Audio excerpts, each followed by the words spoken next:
कुंज बिहारी जय राधा माधवा कुंज बिहारी जय गोपी जन वल्लभा गिरिवरधारी गोपी जन वल्लभा गिरिवरधारी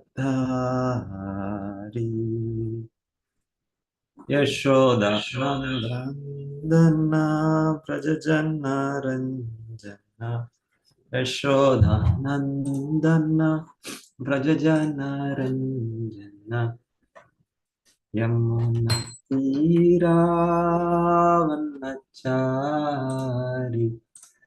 यमुना तीरावनचारी जय राधा माधवा कुंज बिहारी जय राधा माधवा कुंज बिहारी हरे कृष्णा कृष्णा कृष्णा हरे हरे हरे राम राम राम हरे हरे हरे कृष्णा कृष्णा कृष्णा हरे हरे हरे राम राम राम हरे हरे हरे कृष्णा कृष्णा कृष्णा हरे हरे हरे राम राम राम हरे हरे हरे कृष्णा कृष्ण कृष्ण हरे हरे हरे राम राम राम हरे हरे हरे कृष्णा कृष्ण कृष्ण हरे हरे हरे राम राम राम हरे हरे हरे कृष्णा कृष्ण कृष्ण हरे हरे हरे राम राम राम हरे हरे ओम नमो भगवते वासुदेवाय देवाय ओम नमो भगवते वासुदेवाय ओम नमो भगवते वासुदेवाय ओम नमो भगवते वासुदेवाय ओम नमो भगवते वासुदेवाय नारायणं नमस्कृत्य नारायणं नमस्कृत्य नरं चैव नरोत्तमं नरं चैव नरोत्तमं देवीं सरस्वतीं व्यासं ततो जयम् उदीरयेत् नष्टप्रायेषु अभद्रेषु नष्टप्रायेषु अभद्रेषु नित्यं भागवत सेवया सेवया उत्तम श्लोके भगवती उत्तमश्लोके भवति नैष्टिकी भक्तिर्भवति नैष्टिकी ಶ್ರೀಮದ್ ಭಾಗವತ 4ನೇ ಸ್ಕಂದ ಅಧ್ಯಾಯ 7 ಶ್ಲೋಕ 55. ಮೈತ್ರೇಯ ಉವಾಚ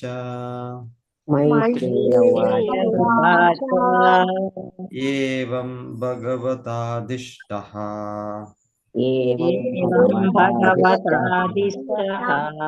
ಪ್ರಜಾಪತಿಪತಿರ್ಹರಿಂ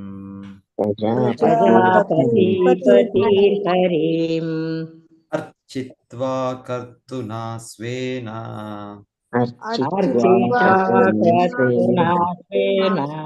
ಅರ್ಚಿತ್ವಾ ಕ್ರತುನಾ ಸ್ವೇನ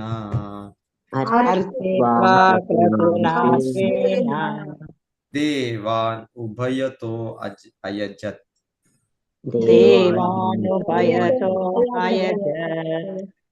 ಮೈತ್ರೇಯ ಉವಾಚ ಏವಂ ಭಗವತಾದಿಷ್ಟಃ ಪ್ರಜಾಪತಿಪತಿರ್ಹರಿಂ ಅರ್ಚಿತ್ವಾ ಕ್ರತುನಾ ಸ್ವೇನ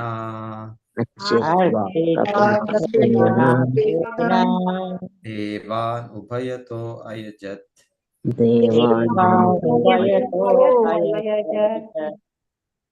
ಶ್ಲೋಕ ಓದಿ. हरे कृष्ण प्रभु जी. मैत्रेय उवाच एवं भगवतादिष्टः प्रजापतिपतिर्हरिम् अर्चित्वा कर्तुना स्वेन देवान् भयतो अजयत्. हरे कृष्ण प्रभु जी. हरे कृष्ण गुरुदेव उवाच एवं भगवतादिष्टः प्रजापतिपतिर्हरिम् अर्चित्वा क्रतुना स्वेन देवानुभयतो अयजत्. हरे कृष्ण प्रभु जी. मैत्रेय उवाच एवं भगवत आदिष्टाः प्रजापतिपतिर्हरिम् अर्चित्वा कर्तुना स्वेन देवानुभयतो अजयत्. हरे कृष्ण प्रभु जी. हरे कृष्ण प्रभु जी. मैत्रेय उवाच एवं भगवतादिष्टः प्रजापतिपतिर्हरिम् अर्चित्वा क्रतुना स्वेन देवा उभयतो अयजत्. हरे कृष्ण प्रभु जी. धन्यवाद. हरे कृष्ण प्रभु जी. मैत्रेय उवाच एवं भगवता आदिष्टः प्रजापतिपतिर्हरिम् अर्चित्वा क्रतुना स्वेन देवानुभयतो अयजत्. हरे कृष्ण.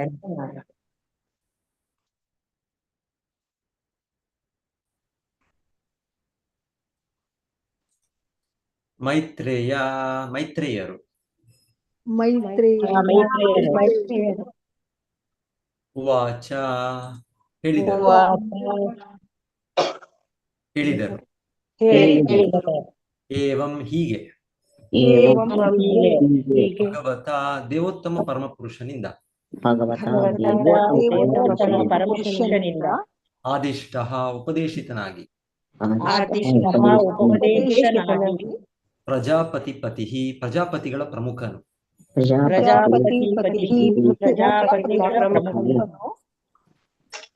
ಹರಿಯನ್ನು ಅರ್ಚಿತ್ವ ಪೂಜಿಸಿ ಕ್ರತುನ ಯಜ್ಞಾಚರಣೆಯಿಂದ ಸ್ವೇನ ತನ್ನ ದೇವಾನ್ ದೇವತೆಗಳನ್ನು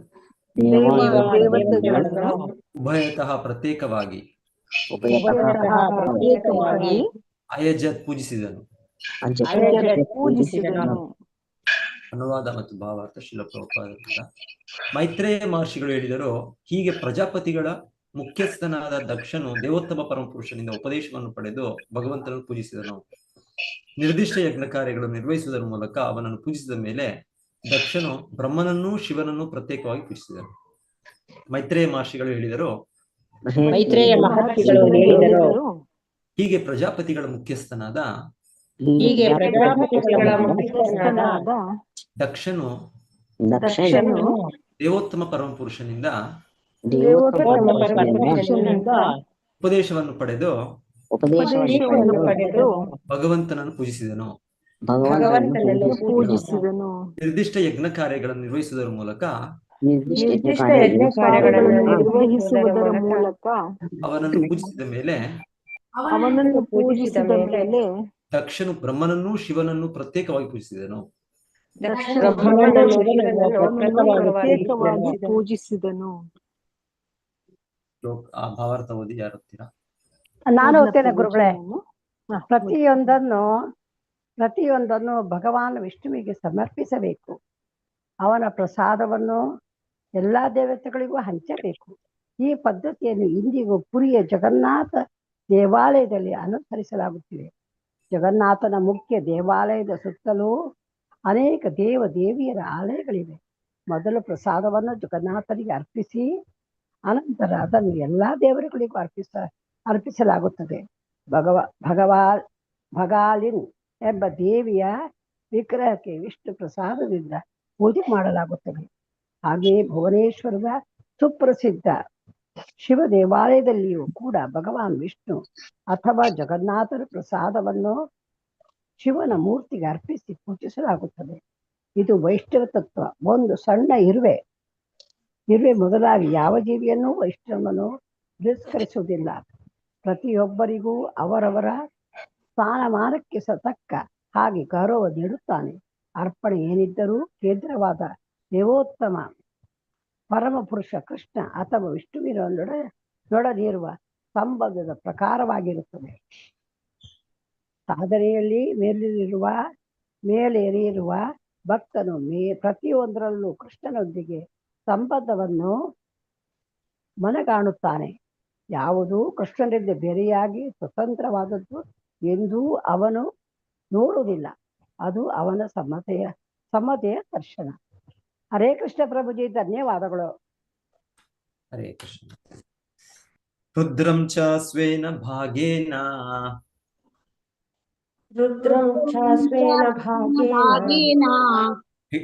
ಹ್ಯಪಾದಾವತ್ ಸಮಾಹಿತಾಃ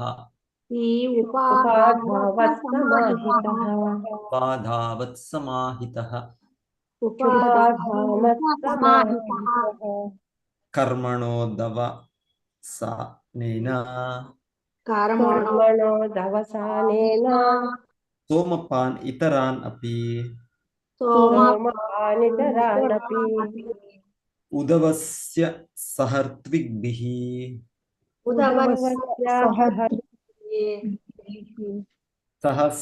ಉದವಸ್ಯ ಸಹ ಋತ್ವಿಗ್ಭಿಃ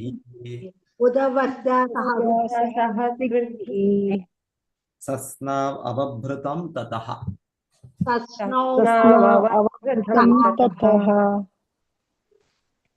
ರುದ್ರನನ್ನು ಮತ್ತು ಸ್ವೇನ ಅವನದೇ ಭಾಗೇನ ಭಾಗದಿಂದ ಹಿ ತರುವಾಯ ಉಪಾಧಾವತ್ ಪೂಜಿಸಿದನು. ಸಮಾಹಿತಃ ಏಕಾಗ್ರ ಚಿತ್ತದಿಂದ ಕರ್ಮಣ ಆಚರಣೆಯಿಂದ ಉದವಸಾನೇನ ಮುಕ್ತಾಯದ ಕಾರ್ಯದಿಂದ ಸೋಮಪಾನ್ ದೇವತೆಗಳನ್ನು ಇತರರನ್ನು ಕೂಡ ಉದವಸ್ಯ ಪೂರೈಸಿ ಸಹ ಜೊತೆಗೆ ಋತ್ವಿಗ್ಭಿಃ ಪುರೋಹಿತರ ತಸ್ನೌ ಸ್ನಾನ ಮಾಡಿದನು. ಅವಭೃತ ಸ್ನಾನವನ್ನು ತತಃ ಅನಂತರ ಸಕಲ ಗೌರವಗಳಿಂದ ದಕ್ಷನು ಶಿವನನ್ನು ಅವನ ಆವಿರ್ಭಾಗಿಗಳಿಂದ ಪೂಜಿಸಿದನು. ಧಾರ್ಮಿಕ ಯಜ್ಞ ಕ್ರಿಯೆಗಳನ್ನೆಲ್ಲ ಸಾಂಗವಾಗಿ ಮುಗಿಸಿ ಇತರ ದೇವತೆಗಳನ್ನು ಅಲ್ಲಿ ನೆರೆದಿದ್ದ ಇತರ ಜನರನ್ನು ತೃಪ್ತಿಪಡಿಸಿದನು. ಋತ್ವಿಜರೊಂದಿಗೆ ಈ ಎಲ್ಲ ಕಾರ್ಯಗಳನ್ನು ಮುಗಿಸಿದ ಮೇಲೆ ಅವನು ಮಂಗಳ ಸ್ನಾನ ಮಾಡಿ ಪೂರ್ಣ ತೃಪ್ತಿ ಹೊಂದಿದನು. ಸಕಲ ಗೌರವಗಳಿಂದ ದಕ್ಷನು ಸಕಲ ಗೌರವಗಳಿಂದ ದಕ್ಷನು ಶಿವನನ್ನು ಶಿವನನ್ನು ಅವನ ಹವಿರ್ಭಾಗಗಳಿಂದ ಪೂಜಿಸಿದನು. ಅವನ ಭಾಗಗಳಿಂದ ಪೂಜಿಸಿದನು. ಧಾರ್ಮಿಕ ಯಜ್ಞ ಕ್ರಿಯೆಗಳನ್ನೆಲ್ಲ ಧಾರ್ಮಿಕ ಯಜ್ಞ ಕ್ರಿಯೆಗಳನ್ನೆಲ್ಲ ಸಾಂಗವಾಗಿ ಮುಗಿಸಿ ಮುಗಿಸಿ ಇತರ ದೇವತೆಗಳನ್ನು ಇತರ ದೇವತೆಗಳನ್ನು ಅಲ್ಲಿ ನೆರೆದಿದ್ದ ಇತರ ಜನರನ್ನು ಅಲ್ಲಿ ನೆರೆದಿದ್ದ ಇತರ ಜನರನ್ನು ತೃಪ್ತಿಪಡಿಸಿದನು. ತೃಪ್ತಿಪಡಿಸಿದನು. ಋತ್ವಿಗಜರೊಂದಿಗೆ ಈ ಎಲ್ಲ ಕಾರ್ಯಗಳನ್ನು ಮುಗಿಸಿದ ಮೇಲೆ ಋತುಜರೊಂದಿಗೆ ಈ ಎಲ್ಲಾ ಕಾರ್ಯಗಳನ್ನು ಮುಗಿಸಿದ ಮೇಲೆ ಅವನು ಮಂಗಳ ಸ್ನಾನ ಮಾಡಿ ಪೂರ್ಣ ತೃಪ್ತಿ ಹೊಂದಿದನು. ಅವನು ಮಂಗಳ ಸ್ನಾನ ಮಾಡಿ ಪೂರ್ಣ ತೃಪ್ತಿ ಹೊಂದಿದನು. ಭಾವಾರ್ಥ ಓದಿ ಯಾರದು? ಭಾವಾರ್ಥ ರುದ್ರ ಅಥವಾ ಶಿವನನ್ನು ಯಜ್ಞದ ಆವಿರ್ಭಾವಿಸುವನ್ನು ಅರ್ಪಿಸಿ ಸೂಕ್ತವಾಗಿ ಪೂಜಿಸಲಾಯಿತು. ವಿಷ್ಣುವೇ ಯಜ್ಞ. ಯಾವ ಪ್ರಸಾದವನ್ನು ವಿಷ್ಣುವಿಗೆ ಅರ್ಪಿಸಲಾಗುತ್ತದೆಯೋ ಅದನ್ನೇ ಪ್ರತಿಯೊಬ್ಬರಿಗೂ ಶಿವನಿಗೂ ಕೂಡ ನೀಡಲಾಗುತ್ತದೆ.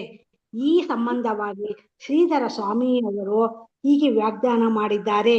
ಸ್ವೇನ ಭಾಗೇನ ಯಜ್ಞನ ಶೇಷವನ್ನು ಎಲ್ಲಾ ದೇವತೆಗಳಿಗೂ ಇತರರಿಗೂ ನೀಡಲಾಗುತ್ತದೆ. ಹರೇ ಕೃಷ್ಣ ಪ್ರಭುಜಿ. ಹರೇ ಕೃಷ್ಣ. ಇನ್ನೊಂದು ಶ್ಲೋಕ ಓದ್ಬೇಡ. ತಸ್ಮಾ ಅಪಿ ಭಾವೇನ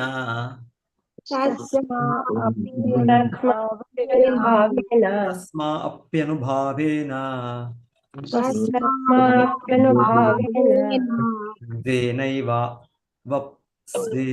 ಸ್ವೇನೈವಾವಾಪ್ತರಾಧಸೆ ಧರ್ಮ ಏವ ಮತಿಂ ದತ್ವಾ ತ್ರಿದಶಸ್ತೆ ದಿವಂ ಯಯುಃ.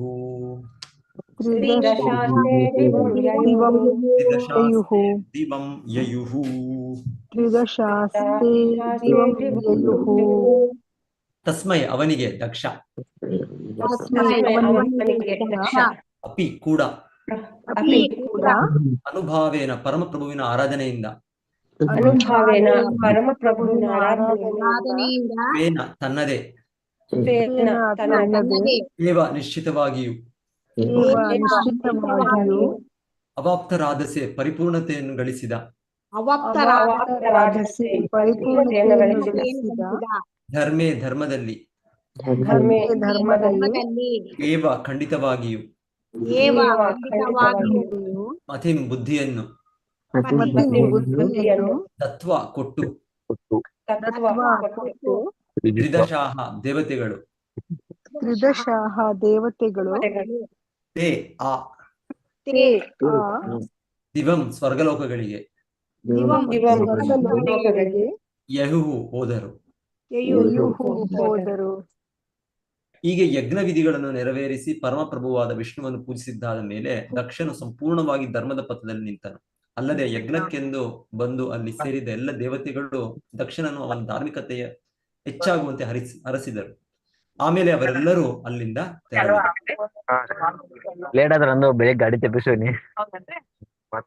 ಹೀಗೆ ಯಜ್ಞ ವಿಧಿಗಳನ್ನು ನೆರವೇರಿಸಿ ಪರಮಪ್ರಭುವಾದ ವಿಷ್ಣುವನ್ನು ಪೂಜಿಸಿದ್ದಾದ ಮೇಲೆ ದಕ್ಷನು ಸಂಪೂರ್ಣವಾಗಿ ಧರ್ಮದ ಪಥದಲ್ಲಿ ನಿಂತನು.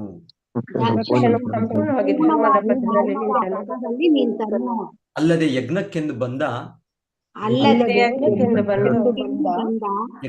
ಬಂದು ಅಲ್ಲಿ ಸೇರಿದ್ದ ಎಲ್ಲ ದೇವತೆಗಳು ದಕ್ಷನನ್ನು ಅವನ ಧಾರ್ಮಿಕತೆಯು ಹೆಚ್ಚಾಗುವಂತೆ ಹರಸಿದರು.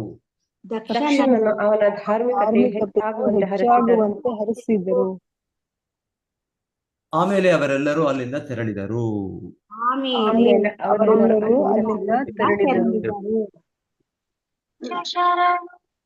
ಓಕೆ, ಭಾವಾರ್ಥ ಓದಿ. ಭಾವಾರ್ಥ ದಕ್ಷನು ಧಾರ್ಮಿಕ ತತ್ವಗಳಲ್ಲಿ ಸಾಕಷ್ಟು ಪ್ರಗತಿ ಸಾಧಿಸಿದ್ದನು. ಆದರೂ ಅವನು ದೇವತೆಗಳ ಅನುಗ್ರಹವನ್ನು ನಿರೀಕ್ಷಿಸಿದನು. ಹೀಗೆ ದಕ್ಷನು ನಡೆಸಿದ ಮಹಾಯಾಗವು ಶಾಂತಿ ಸಾಮರಸ್ಯಗಳಿಂದ ಸಮಾಪನಗೊಂಡಿತು. ಹರೇ ಕೃಷ್ಣ. ಧನ್ಯವಾದ. ಓಂ ಅಜ್ಞಾನತಿಮಿರಾಂಧಸ್ಯ ಜ್ಞಾನಾಂಜನಶಲಾಕಯ ಚಕ್ಷುರುನ್ಮೀಲಿತಂ ಯೇನ ತಸ್ಮೈ ಶ್ರೀ ಗುರವೇ ನಮಃ. नमो ओं विष्णुपादाय कृष्णपृष्ठाय भूतले श्रीमते भक्तिवेदांत स्वामिनिति नामिने नमस्ते सारस्वते देवे गौरवाणी प्रचारिणे निर्विशेष शून्यवादी पाश्चात्य देशतारिणे जय श्री कृष्ण चैतन्य प्रभु नित्यानंद श्री अद्वैत गदाधर श्रीवासादि गौर भक्त वृंद हरे कृष्ण कृष्ण कृष्ण हरे हरे हरे राम राम राम हरे हरे.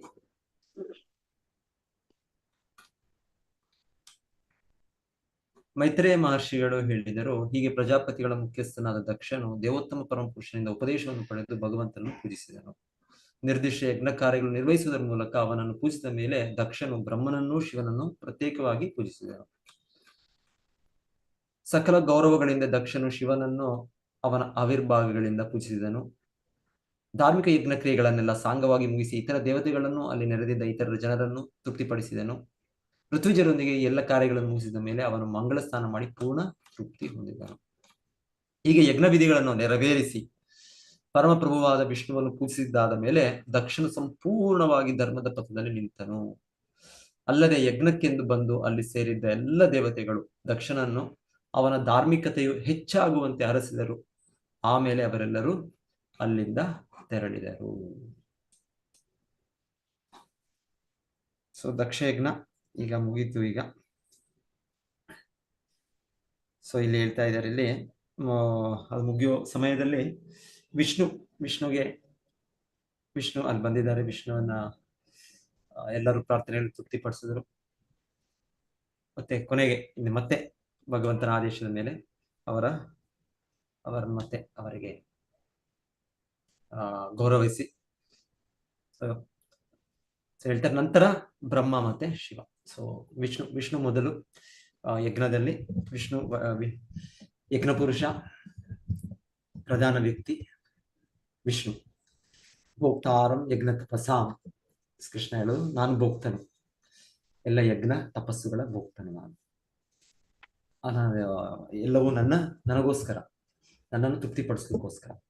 ಅಹಮಿ ಸರ್ವಯಜ್ಞಾನ ಭೋಕ್ತಾಚ ಪ್ರಭುರೇವಚ, ಭಗವಂತನೇ ಅಂತ ಹೇಳೋದು. ಎಲ್ಲ ಯಜ್ಞಗಳ ಭೋಕ್ತನು ನಾನು, ಭೋಕ್ತ ಪ್ರಭು, ಅದರ ಒಡೆಯ. ಸೊ ನಾನು ಕೃಷ್ಣ. ಸೊ ಇಲ್ಲಿ ಹೇಳ್ತಾ ಇದ್ದಾರೆ, ಇದು ಸರಿಯಾದ ರೀತಿ, ಇದು ಯಜ್ಞದ ಆಚರಣೆಯ ಸರಿಯಾದ ರೀತಿ. ಭಗವಂತನ ಆರಾಧನೆ ಮಾಡಿದ್ಮೇಲೆ ಭಗವಂತನ ಪ್ರಸಾದವನ್ನು ದೇವತೆಗಳಿಗೆ ಅರ್ಪಿಸುವುದು. ಸೊ ಇಲ್ಲಿ ಶಿವ, ಬ್ರಹ್ಮ ಅವರಿಗೆ ಮೊದಲಿಗೆ ಅರ್ಪಿಸಿದ್ರು, ಯಾಕಂದ್ರೆ ಅವರು ಪ್ರಧಾನ ದೇವತೆಗಳು. ನಂತರ ಬೇರೆ ದೇವತೆಗಳು ಬರ್ತಾರೆ ಅವ್ರ ನಂತರ. ಸೊ ಮೊದಲಿಗೆ ಶಿವ ಬ್ರಹ್ಮರಿಗೆ ಆ ಪ್ರಸಾದವನ್ನು, ವಿಷ್ಣು ಪ್ರಸಾದವನ್ನು ಕೊಡುವಂಥದ್ದು. ಸೊ ಪ್ರಭುಪಾದರು ಭಾವಾರ್ಥದಲ್ಲಿ ಈಗಲೂ ಸಹ ಈ ಕ್ರಿಯೆ ನಡೀತಾ ಇದೆ ಅಂತ ಅವರು ನಮಗೆ ಫೇಮಸ್ ಜಗನ್ನಾಥ ಮಂದಿರ ರಥಯಾತ್ರೆ ಈಗ ಜಸ್ಟ್ ಆಗಿದ್ದು ಕೇಳಿದ್ವಿ ನಾವು. ಮತ್ತೆ ಉಲ್ಟಾ ಯಾತ್ರೆ ಏನೋ ಆಯ್ತು ಅಂತ ಕೇಳಿದ್ವಿ. ಸೊ ಅಲ್ಲಿ ಯಾವಾಗಿಂದನೂ ಕೂಡ ಅದು ನಡ್ಕೊಂಡ್ಬಂದಿರೋ ಕ್ರಿಯೆಗಳು.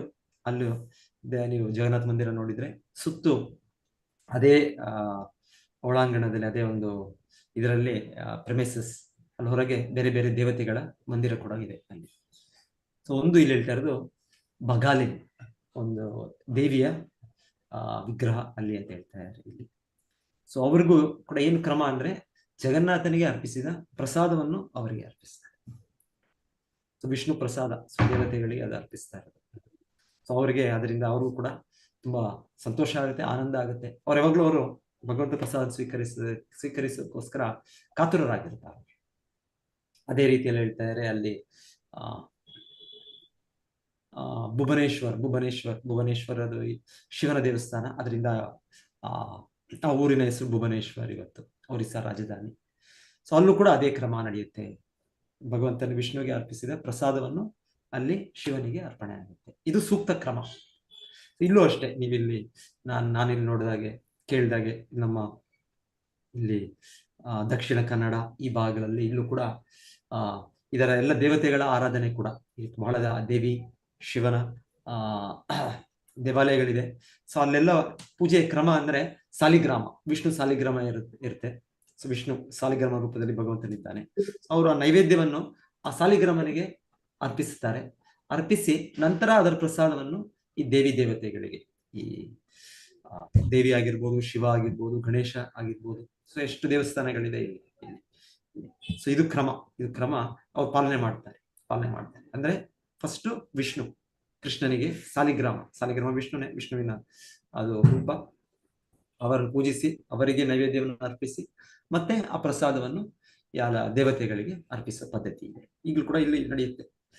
ಆದ್ರೆ ಬೇರೆ ಕಡೆ ಗೊತ್ತಿಲ್ಲ, ಬೇರೆ ಕಡೆ ಎಷ್ಟೋ ಕಡೆ ಶಾಸ್ತ್ರವಿಧಿ ಮುತ್ಸೃಜ್ಯ ವರ್ತತೆ ಕಾಮಕಾರತಃ. ಸೊ ಭಗವದ್ಗೀತೆ ಕೃಷ್ಣ ಹೇಳ್ತಾನೆ, ಇದೆ ಶಾಸ್ತ್ರವಿಧಿಯನ್ನು ಅನುಸರಿಸದೆ ಪೂಜಿಸುವ ಕ್ರಮ ಇದೆ. ಜನರು ಇಲ್ಲ ನನಗಿಷ್ಟ ಬಂದಂಗೆ ನಾನು ಈ ರೀತಿ ಪೂಜೆ ಮಾಡ್ತೇನೆ, ಇಲ್ಲ, ಪೂಜೆ ಮಾಡೋ ಕ್ರಮ ಇದೆ, ಶಾಸ್ತ್ರದ ಕ್ರಮ.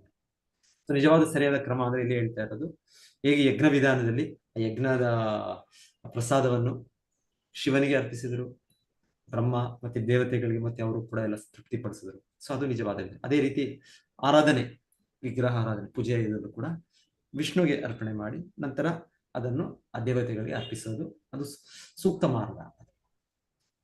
ಇನ್ಫ್ಯಾಕ್ಟ್ ಒಂದು ಕಥೆ ಇದು ಹೇಳ್ತಾರಲ್ಲ, ಜಗನ್ನಾಥ ಪ್ರಸಾದದ ಬಗ್ಗೆ ಹೇಳೋದು, ಹೇಗೆ ಅದು ಆ ರೀತಿ ಅಷ್ಟು ದೊಡ್ಡದ ರೀತಿಯಲ್ಲಿ ವ್ಯಕ್ತವಾಗಿದ್ದು. ಒಂದು ರೀತಿ ದೊಡ್ಡ ರೀತಿ ಅಂದ್ರೆ ಅಲ್ಲಿ ಭಗವಂತನಿಗೆ 64 ಚಪ್ಪನ್ ಭೋಗ್, ಅಲ್ಲಿ ಇಡೀ ದಿವಸ ಅಲ್ಲಿ ಭಗವಂತನಿಗೆ ನೈವೇದ್ಯ ಅರ್ಪಣೆ ಆಗ್ತಾ ಇರುತ್ತೆ. ಮತ್ತೆ ಅದನ್ನ ತರ್ತಾರೆ, ಅದು ಜನರು ಅದು ಪ್ರಸಾದ ಅಲ್ಲಿ ಏನದು ಆನಂದ್ ಬಜಾರ್ ಅಲ್ಲಿ ಸಿಗುತ್ತೆ ಅಲ್ಲಿ. ಸೊ ಇದು ಮಹಾಪ್ರಸಾದ, ಭಗವಂತನಿಗೆ ಅರ್ಪಿಸಿದ ಮೇಲೆ ಅದು ಮಹಾಪ್ರಸಾದ ಅದು. ಸೊ ಹೇಳ್ತಾರೆ, ಅದಕ್ಕೆ ಒಂದು ಕಥೆ ಅಂದ್ರೆ ಅದು ನಡೆದ ಘಟನೆ. ನಾರದರು ಕೇಳ್ತಾರೆ, ಯಾರಿಗೆ? ವೈಕುಂಠ ಲೋಕದಲ್ಲಿ ಅವರು ತಾಯಿ ಮಹಾಲಕ್ಷ್ಮಿಗೆ ಕೇಳ್ತಾರೆ, ನಾನು ವಿಷ್ಣುವಿನ ಮಹಾಪ್ರಸಾದವನ್ನು ಸ್ವೀಕರಿಸಬೇಕು. ಅಂದ್ರೆ ವಿಷ್ಣುಗೆ ನೀವು ಅರ್ಪಿಸ್ತೀರಾ, ನೀವು ಅರ್ಪಣೆ ಮಾಡಿದ್ಮೇಲೆ ಅದೇನೋ ಒಂದು ತುಣುಕುನ ಇನ್ನೇನಾದ್ರು ಉಳಿಯೋದು, ಆ ಶೇಷ, ಆ ಉಚ್ಚಿಷ್ಟ, ಅದನ್ನ ನಾನು ಸವಿಬೇಕು. ಆಕ್ಚುಲಿ ನಾವು ಭಗವಂತನಿಗೆ ಅರ್ಪಣೆ ಮಾಡ್ತೇವೆ. ಸೊ ಕೃಷ್ಣನ್ ಸ್ವೀಕರಿಸ್ತಾ ಇದ್ದಾರೆ ವಿಗ್ರಹದ ರೂಪದಲ್ಲೂ ಕೂಡ ಭಗವಂತನು ಸ್ವೀಕರಿಸಿ ನಮಗೆ ಕಾಣುತ್ತೆ ಅವೆಲ್ಲವೂ ಹಾಗೆ ಇದೆ ಅಂತ ಕಾಣುತ್ತೆ. ಸೊ ಅದು ಭಗವಂತನ ಅಪರಿಮಿತ ಶಕ್ತಿ. ಭಗವಂತನ ಸ್ವೀಕರಿಸಿದ್ರು ಕೂಡ ನಮಗೋಸ್ಕರ ಮತ್ತೆ ಅದಿದೆ. ಸೊ ಕೆಲವು ಕಥೆಗಳಿದೆ. ಸೊ ಯಾರಾದರೂ ಭಗವಂತನಿಗೆ ತುಂಬಾ ಒತ್ತಾಯ ಮಾಡಿದ್ರೆ ಭಗವಂತನ ಅದನ್ನು ಕೂಡ ಸ್ವೀಕರಿಸರು. ಸೊ ಆ ಕಡೆ ಬಹಳ ಕಥೆಗಳು ಕೇಳ್ತೇವೆ. ಅಲ್ಲೇ ಜಗನ್ನಾಥ ಪುರಿ ಹತ್ರನೇ ಯಾವ್ದದು ಆ ಮಂದಿರ ಅದು. ಓಕೆ, ಇಲ್ಲಿ. ಸೊ ಎನಿವೆ, ಸೊ ಈ ತರ ಭಗವಂತನು ವಿಗ್ರಹ ರೂಪದಲ್ಲಿ ನಾವು ಅವನಿಗೆ ಅರ್ಪಣೆ ಮಾಡಿದ್ದು ಅವನು ಸ್ವೀಕರಿಸ್ತಾನೆ, ಅದು ನಮಗೆ ಮಹಾಪ್ರಸಾದ. ಸೊ ಅಲ್ಲಿ ಹೇಳೋದು, ಅಲ್ಲಿ ನಾರದರಿಗೆ ಲಕ್ಷ್ಮೀದೇವಿ ಹೇಳ್ತಾರೆ, ಆಯ್ತು ನಾನು ನಿನಗೆ ಅದು ಕೃಷ್ಣ ಸಾಮಾನ್ಯವಾಗಿ ಕೃಷ್ಣ ಆ ರೀತಿ ಕೊಡೋದಿಲ್ಲ, ಅವನೆಲ್ಲವನ್ನು ವೈಕುಂಠದಲ್ಲಿ ಎಲ್ಲವನ್ನು ಸ್ವೀಕರಿಸ್ಬಿಡ್ತಾನ. ಸೊ ಹಾಗೆ ವೈಕುಂಠ ಲೋಕದಲ್ಲಿ ಹೀಗೆ ನಡೆಯೋದು ಪದ್ಧತಿ. ಅವನಿಗೇನು ಅರ್ಪಣೆ ಆಗುತ್ತೆ ಅವನು ತಿಂದ್ಬಿಡ್ತಾನ, ತಗೊಂಡು. ಆದ್ರೂ ಸ್ವಲ್ಪ ಆ ಶೇಷ ಮೋಸ್ಟ್ಲಿ ಲಕ್ಷ್ಮೀ ದೇವಿಯರಿಗೆ ಅವರಿಗೆ ವಿಶೇಷವಾಗಿ ಸಿಗ್ಬೋದು. ಸೊ ಅವರು ಒಂದು ಸಲ ನಾರಾಯಣನ ಕೇಳ್ತಾರಂತೆ, ಲಕ್ಷ್ಮೀ ದೇವಿ ಈ ತರ ನಿನ್ನ ಭಕ್ತ ನಾರದರು ಕೇಳ್ತಾ ಇದ್ದಾರೆ. ಸೊ ಅವಾಗ ಹೇಳ್ತಾರೆ, ನಾರಾಯಣನ್ ಹೇಳ್ತಾನೆ, ಆಯ್ತು ನನಗ್ ಗೊತ್ತಿಲ್ಲದೆ ನೀನು ಒಂದ್ಸಲ ಯಾವಾಗಾದ್ರೂ ಕೊಡ್ಬೋದು. ಸೊ ಕೃಷ್ಣನಿಗೆ ಗೊತ್ತಿಲ್ಲದೆ ಏನು ಇಲ್ಲ, ಆದ್ರೂ ಆ ರೀತಿ ಕೃಷ್ಣನ ಲೀಲೆಗಳು, ನಾರಾಯಣನ ಲೀಲೆಗಳು. ಸೊ ಒಂದು ಸಮಯದಲ್ಲಿ ಲಕ್ಷ್ಮೀ ದೇವಿ ಆ ನಾರಾಯಣನ ಮಹಾಪ್ರಸಾದ ಅದರ ಶೇಷವನ್ನು ನಾರದರು ಕೊಡ್ತಾರೆ. ಸೊ ನಾರದರು ಅದನ್ನ ಸವಿದ ಮೇಲೆ ಅವ್ರಿಗೆ ಅಷ್ಟು ಆಧ್ಯಾತ್ಮಿಕ ಇದೆ. ಯಾಕಂದ್ರೆ ಭಗವಂತನು ಸಂಪೂರ್ಣ ಆಧ್ಯಾತ್ಮಿಕ. ಸೊ ಅವನ ಪ್ರತಿಯೊಂದು ಚಟುವಟಿಕೆ ಅಲೌಕಿಕ, ಪ್ರತಿಯೊಂದು ಇದು. ಸೊ ಅವನ ಸಂಪರ್ಕದಲ್ಲಿ ಪ್ರತಿಯೊಂದು ಕೂಡ ದಿವ್ಯವಾದದ್ದು. ಸೊ ಅದರ ಅನುಭವನೇ ಬೇರೆ. ಆಕ್ಚುಲಿ ಆಧ್ಯಾತ್ಮಿಕ ಲೋಕದಲ್ಲಿ ಏನು ಆಹಾರ ತಿನ್ನೋ ಅವಶ್ಯಕತೆ ಇಲ್ಲ. ಅಲ್ಲಿ ಎಲ್ಲ ಜೀವಿಗಳು ಸಚ್ಚಿದಾನಂದ ಸ್ವರೂಪಿಗಳಾಗಿದ್ದಾರೆ. ಆದರೂ ಕೂಡ ಅಲ್ಲಿ ಇದೆ ಆಹಾರ ತಿನ್ನೋದಿದೆ, ಅಲ್ಲಿ ಮಲಗೋದಿದೆ. ಸೊ ಆದ್ರೆ ಅಲ್ಲಿ ಈ ರೀತಿಯ ಭೌತಿಕವಾದ ಆಹಾರ ಅಲ್ಲ, ಅಲ್ಲಿ ಇನ್ನ ಆಧ್ಯಾತ್ಮಿಕವಾದ ಇದು ಕೊಡುತ್ತೆ ನಮಗೆ. ಕೃಷ್ಣನ ಸೇವೆ ಮಾಡಕ್ಕೆ ಒಂದು ಸ್ಫೂರ್ತಿನೋ, ಇಲ್ಲಾಂದ್ರೆ ಅಲ್ಲಿ ಇನ್ನ ಕೃಷ್ಣನ ಲೀಲೆಯ ಸ್ಮರಣೆಯಲ್ಲಿ ಇನ್ನ ಒಂದು ಹೆಚ್ಚು ಪ್ರಕಾಶವಾಗೋದು ನಮಗೆ. ಸೊ ಈ ರೀತಿ ಅಲ್ಲಿ ಅದು ಬೇರೆ ಇದು. ಸೊ ಅಲ್ಲಿ ಸಿಗೋ ಆನಂದ ಬೇರೆ, ಅಲ್ಲಿನ ಇನ್ನ ಹೆಚ್ಚು ಆನಂದ ಹೆಚ್ಚಾಗತ್ತೆ ಅಷ್ಟೇ. ಅಲ್ಲಿ ಭೌತಿಕವಾಗಿ ಸ್ವಲ್ಪ ಹೊತ್ತು ಆನಂದ ಬರುತ್ತೆ, ಅವ್ನು ಸ್ವಲ್ಪ ಹೊತ್ತು ಆದ್ಮೇಲೆ ಸಾಕಪ್ಪ ನನಗೆ ಯಾಕೆ ಇಷ್ಟು ಒತ್ತಾಯ ಮಾಡ್ತೀರಾ ಅನ್ಸುತ್ತೆ. ಸೊ ಅದು ಭೌತಿಕ ಅನುಭವ, ಆಧ್ಯಾತ್ಮಿಕವಾಗಿ ಆಗಲ್ಲ. ಸೊ ಎನಿವೆ, ನಾರದರು ಅದನ್ನ ತಿಂದು ಅಷ್ಟು ಆನಂದದಲ್ಲಿ ಅವರು ವೈಕುಂಠದಿಂದ ಇಲ್ಲಿ ಬ್ರಹ್ಮಾಂಡಕ್ಕೆ ಬರ್ತಾರೆ. ಅಲ್ಲಿ ಶಿವ ನೋಡ್ತಾರೆ, ಏನು ಇವತ್ತು ನಿನ್ನ ಅಷ್ಟು ವಿಶೇಷವಾಗಿ ನೋಡ್ತಾ ಇದ್ದೆ. ಯಾಕಂದ್ರೆ ನಾರದರನ್ನು ನೋಡ್ತಾ ಇರ್ತಾರೆ. ನಾವು ಕೇಳಿದ್ವಿ, ಈ ಬ್ರಹ್ಮದೇವರು ಕೂಡ ದಕ್ಷನನ್ನು ಕ್ಷಮೆ ಕೇಳಲಿಕ್ಕೆ ಎಲ್ಲರನ್ನು ಕರ್ಕೊಂಡು ಹೋದಾಗ ಅಲ್ಲಿ ನಾರದರೆಲ್ಲ ಉಪಸ್ಥಿತರಿದ್ದಾರೆ. ಶಿವನ ಆ ಸಭೆಯಲ್ಲಿ ಮಹಾದೇವ. ಸೊ ಅವರು ಕೇಳ್ತಾರೆ ಇವತ್ತಿಷ್ಟು ಆನಂದದಿಂದ ನೋಡ್ತಾ ಇದ್ದೀನಿ, ಆದ್ರೆ ಇಷ್ಟು ವಿಪರೀತ ಆನಂದದಲ್ಲಿ ಆಧ್ಯಾತ್ಮಿಕ ಇದರಲ್ಲಿ ಇದೆಯಾ, ಏನು ಇದಕ್ಕೆ ಕಾರಣ? ಸೊ ಕಾರಣ ನಾರದರು ಶಿವನಿಗೆ ಹೇಳ್ದೆ ಆಗೋದಿಲ್ಲ. ಸೊ ಮಹಾದೇವ ಸೊ ಹೇಳ್ತಾರೆ ಅವ್ರಿಗೆ, ಅಷ್ಟು ಆತ್ಮೀಯರು. ಈ ರೀತಿ ನನಗಿವತ್ತು ಲಕ್ಷ್ಮೀ ದೇವರ ಅನುಗ್ರಹದಿಂದ ನಾರಾಯಣನ ಪ್ರಸಾದ, ಮಹಾಪ್ರಸಾದ, ನಾರಾಯಣನು ಸ್ವತಃ ತಿಂದ ಅದು ನಂಗೆ ಶೇಷ ನಂಗೆ ಸಿಕ್ಕಿತ್ತು. ಸೊ ಹಾಗೆ ಹೇಳ್ತಾರೆ. ನಂತರ ಶಿವ ಹಾಗೆ ನನಗೂ ಬೇಕದು, ನನಗೂ ಸ್ವಲ್ಪ. ಸೊ ಹೇಳ್ತಾರೆ ನಾರದರು, ಅದು ಹೇಗೆ ಎಕ್ಸಾಕ್ಟ್ ನಾನು ಮರಿತೀನಿ, ಮೋಸ್ಟ್ಲಿ ಅವ್ರ ಕೈಯಲ್ಲಿ ಎಲ್ಲೋ ಅದು ಸ್ವಲ್ಪ ತುಣುಕು ಇತ್ತೋ ಏನೋ ಅನ್ಸುತ್ತೆ. ಅವ್ರು ತಗೊಳ್ಳುವಾಗ ಅವರು ತಗೊಂಡಿದ್ರು, ಆದ್ರೂ ಕೂಡ ಎಲ್ಲೋ ಒಂದು ಭಗವಂತನ ಇಚ್ಛೆಯಿಂದ ಒಂದು ತುಣುಕು ಇತ್ತು ಅನ್ಸುತ್ತೆ. ಸೊ ಅದನ್ನು ಶಿವನಿಗೆ ಕೊಡ್ತಾರೆ. ಸೊ ಶಿವ ಅದನ್ನು ಸ್ವೀಕರಿಸಿದ ಮೇಲೆ ಶಿವನು ಕೂಡ ಅಷ್ಟು ಆನಂದದಿಂದ, ದಿವ್ಯ ಆನಂದದಿಂದ ಆ ಮಹಾಪ್ರಸಾದ ಸಿಕ್ಕಿದ ಮೇಲೆ ಅವರ ಅನುಭವ ಆಗುತ್ತೆ ಅವ್ರಿಗೆ. ಸೊ ಆಗ ಹೇಳ್ತಾರೆ, ಆ ಸಮಯಕ್ಕೆ ದುರ್ಗಾ ಪಾರ್ವತಿ ಬರ್ತಾರೆ. ಪಾರ್ವತಿ ಬಂದು ನೋಡ್ತಾರೆ, ಇದೇನು ನಾರದ ಮತ್ತೆ ಶಿವ ಇಷ್ಟು ಆಧ್ಯಾತ್ಮಿಕ ಇದರಲ್ಲಿದ್ದಾರೆ, ಆಧ್ಯಾತ್ಮಿಕ ಆನಂದದಲ್ಲಿ ಇಷ್ಟು ರೋಮಾಂಚನ ಇದೆ. ಸೊ ಕೇಳ್ತಾರಾಗ ಶಿವನಿಗೆ ಕೇಳಿದಾಗ ಶಿವ ಹೇಳ್ತಾರೆ, ಈ ರೀತಿ ಆಯ್ತು, ನಾರದರು ತಂದ್ಕೊಟ್ರು, ಅದನ್ನ ನಾನು ತಿಂದೆ, ಹಾಗಾಗಿ ನನಗೆ ಒಂದು ಆತರ ಆನಂದ ನನಗೀಗ. ಸೊ ಹಾಗೆ ಮತ್ತೆ ಇವ್ರು ಕೇಳ್ತಾರೆ ಪಾರ್ವತಿಯವರು, ನನಗೂ ಕೊಡಿ ಅದು. ಶಿವ ಹೇಳ್ತಾರೆ, ಇಲ್ಲ ಅದು ನಾರದರು ತಂದದ್ದು ಒಂದು ತಿಣುಕಷ್ಟೇ ಇದ್ದದ್ದು, ನಾನು ಅಷ್ಟು ಸ್ವೀಕರಿಸ್ತೇನೆ. ಸೊ ಹೇಳ್ತಾರೆ ಪಾರ್ವತಿಯವರಿಗೆ ಒಂಥರ ಬೇಸರ ಆಗುತ್ತೆ, ಕೋಪ ಬರುತ್ತೆ. ಇದೇನಿದು, ನಾನು ಅವರ ಹೆಂಡತಿ, ಅರ್ಧಾಂಗಿ. ಸೊ ಎಲ್ಲವೂ ಕೂಡ ಶಿವನನ್ನು ಕೊಡ್ಬೇಕು, ಇಲ್ಲದೆ ಇಲ್ಲಿ ಕೊಡ್ಲಿಲ್ಲ ಅಲ್ವಾ ಇಲ್ಲಿ ಅಂತ. ಸೊ ಮತ್ತೆ ಅದರ ಲೀಲೆ ಮುಂದುವರಿಯುತ್ತೆ. ನಾವು ಮಾಯಾಪುರದಲ್ಲಿ ನೀವು ವಿಸಿಟ್ ಮಾಡಿದ್ರೆ ಅಲ್ಲಿ ನವದ್ವೀಪ, 9 ದ್ವೀಪಗಳಿದೆ. ಒಂದು ದ್ವೀಪ ಸೀಮಂತ ದ್ವೀಪ. ಸೀಮಂತ ದ್ವೀಪ ಅಂದ್ರೆ ಅಲ್ಲಿ ಇವರು ಪಾರ್ವತಿ ದೇವಿ ಸೀಮಂತ ದೇವಿ ಅಂತ ಅವರು ಅಲ್ಲಿ ಬಂದು, ಅಲ್ಲಿ ಸೀಮಂತ ಅಂತ ಯಾಕಂದ್ರೆ ಹೆಸರು ಅರ್ಥ ಕೂಡ ಇದೆ. ಎನಿವೆ, ಸೊ ಅವ್ರು ಬಂದಲ್ಲಿ ತಪಸ್ ಮಾಡ್ತಾರೆ. ಅಲ್ಲಿ ತಪಸ್ ಮಾಡಿ ಅಲ್ಲಿ ಮತ್ತೆ ಭಗವಂತನು ಅವರಿಗೆ ದರ್ಶನ ಕೊಡ್ತಾನೆ. ಮತ್ತೆ ಅವರು ಕೇಳೋದು ಭಗವಂತನಿಗೆ, ನನಗೂ ಮಹಾಪ್ರಸಾದವು ಬೇಕು. ಸೊ ಹೇಳ್ತಾರೆ, ಇದೇ ಪದ್ಧತಿ ಇಲ್ಲಿ. ಆ ರೀತಿಯಲ್ಲಿ ಜಗನ್ನಾಥ ಮಂದಿರದಲ್ಲಿ ಆ ಪ್ರಸಾದವನ್ನು ಬಗಲಿನ, ನಾವೇನ್ ಕೇಳ್ತಾ ಇದೀವಿ, ಬಗಲಿನ ದೇವಿಯ ವಿಗ್ರಹಕ್ಕೆ ಪ್ರಸಾದ. ಸೊ ಅದು ಪದ್ಧತಿ. ಫಸ್ಟ್ ಜಗನ್ನಾಥನಿಗೆ ಅರ್ಪಣೆ ಆಗುತ್ತೆ, ನಂತರ ತಕ್ಷಣ ದೇವಿಗೆ ಅಲ್ಲಿ ಅರ್ಪಣೆ ಆಗುತ್ತೆ. ಅಷ್ಟೇ ಹೇಳ್ತಾರೆ, ಹೇಳಿದ್ದು ಯಾರು? ದೇವಿ ಹೇಳಿದ್ದು ನನಗಷ್ಟೇ ಅಲ್ಲ, ಶಿವನು ಸ್ವಾರ್ಥಿ, ಅವರು ಎಲ್ಲರ ಬಗ್ಗೆ ಯೋಚನೆ ಮಾಡಲಿಲ್ಲ, ತನ್ನ ಬಗ್ಗೆ ಯೋಚನೆ ಮಾಡಿ ಪ್ರಸಾದ ಸ್ವೀಕರಿಸ್ಬಿಟ್ರು. ಆದ್ರೆ ನಾನು ಹಾಗಲ್ಲ, ನಾನು ಎಲ್ಲ ಇಲ್ಲಿ ಬದ್ಧ ಜೀವಿಗಳ ತಾಯಿ ನಾನು. ಸೊ ನಮಗೆ ಆಕ್ಚುಲಿ ನಮ್ಮ ಭೌತಿಕ ದೇಹ ಅವರಿಂದನೇ ಸಿಗೋದು. ಸೊ ನಮಗೆ ತಾಯಿ. ಸೊ ಅವರು ಹೇಳ್ತಾರೆ, ನನ್ನ ಮಕ್ಕಳಿಗೂ ಇದು ಸಿಗಬೇಕು. ಸೊ ಹಾಗೆ ರೀತಿಯಲ್ಲಿ ಆ ವ್ಯವಸ್ಥೆಯಲ್ಲಿ ಹೇಳ್ತಾರೆ, ಒಂದು ರೀತಿಯಲ್ಲಿ ಈ ಮಹಾಪ್ರಸಾದ ಇದು ಅಷ್ಟು ಅಲ್ಲಿ ಅರ್ಪಣೆ ಆಗುತ್ತೆ. ಮತ್ತೆ ಎಲ್ಲರಿಗೂ ಕೂಡ ಅಲ್ಲಿ ಸಿಗೋ ಒಂದು ಇದಿದೆ ಅಲ್ಲಿ ಜಗನ್ನಾಥ ಇದರಲ್ಲಿ, ಅಷ್ಟು ಇದ ಪ್ರಸಾದ. ಸೊ ಎನಿವೆ, ಸೊ ಇದು ಪದ್ಧತಿ. ಇದು ಮಹಾಪ್ರಸಾದ, ಇದು ಭಗವಂತನದು ಸಂಪೂರ್ಣ ಆಧ್ಯಾತ್ಮಿಕ ಶಕ್ತಿಯನ್ನು ಪಡೆದಿದೆ. ಪ್ರಸಾದೇ ಸರ್ವ ದುಃಖಾನ ಹಾನಿರಸ್ಯೋಪಜಾಯತೆ. ಸೊ ಪ್ರಸಾದ ಭಗವಂತನ ಶೇಷ, ಯಾವ ರೀತಿಯಲ್ಲಾದ್ರೂ ಅವನ ಅನುಗ್ರಹ, ಅದಕ್ಕೆ ಅಷ್ಟು ಶಕ್ತಿ ಇದೆ, ಅಷ್ಟು. ಸೊ ಎನಿವೆ, ಸೊ ಹೀಗೆ ಇದು ಸರಿಯಾದ ರೀತಿ. ಏನು ಸರಿಯಾದ ರೀತಿ? ಅರ್ಪಣೆ ಮಾಡೋದು. ಕೃಷ್ಣನ ಗೀತೆಯಲ್ಲಿ ಏನ್ ಹೇಳ್ತಾರೆ? ಯತ್ ಕರೋಷಿ ಯಜ್ಜುವೋಷಿ ಯದಶ್ನಾಶಿ ದದಾಸಿ ಯತ್ ತಪಸ್ಯಸಿ ಕೌಂತೆಯ ತದ್ ಕುರುಷ್ವ ಮದರ್ಪಣಂ. ಸೊ ನಾವ್ ಏನ್ ಮಾಡಿದ್ರು, ಏನು ಪೂಜಿಸಿದ್ರು, ಏನು ದಾನ ಮಾಡಿಕೊಟ್ರು, ಏನು ಆಹಾರ ಸ್ವೀಕರಿಸಿದ್ರು, ಏನ್ ಮಾಡಿದ್ರು ಕೂಡ ಏನು ಕೂಡ ಯತ್ ಯತ್ ಯತ್ ಯತ್ ಅಂತ ಕೃಷ್ಣ ಹೇಳೋದು, ಏನು ಕೂಡ ಕೃಷ್ಣನಿಗೆ ಮೊದಲು. ಸೊ ಇದು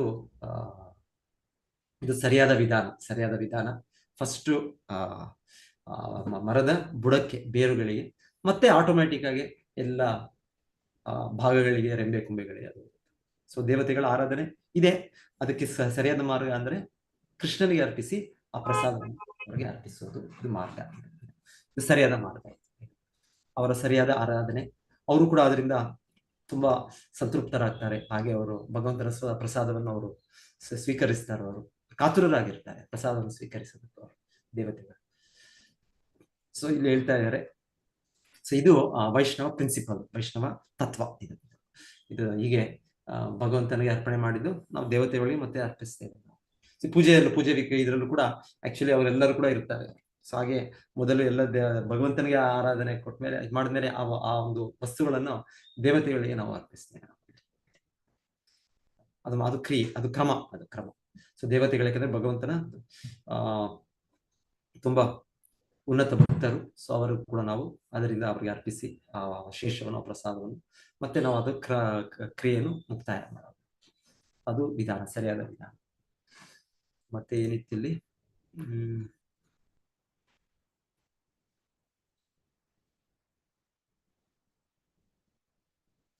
ಒಂದು ಸಣ್ಣ ಇರುವೆ ಮೊದಲಾಗಿ ಯಾವ ಜೀವಿಯನ್ನು ವೈಷ್ಣವನು ತಿರಸ್ಕರಿಸುವುದಿಲ್ಲ.